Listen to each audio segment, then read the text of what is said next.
What's the meaning of Bunsen burner?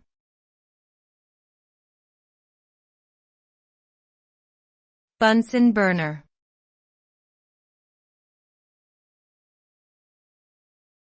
Bunsen burner.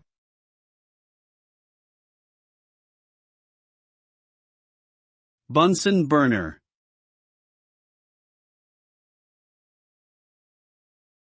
Bunsen burner.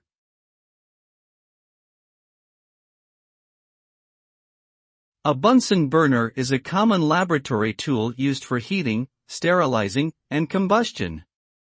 It consists of a vertical metal tube connected to a gas supply that produces a flame at the top through which chemicals and substances can be heated. The intensity of the flame can be adjusted by controlling the amount of gas and air supplied to the burner. When in use, the Bunsen burner produces a blue, flickering flame that can reach temperatures up to 1,500 degrees Celsius. This high heat allows for precise and controlled heating of materials, making it an essential tool in many scientific experiments and procedures.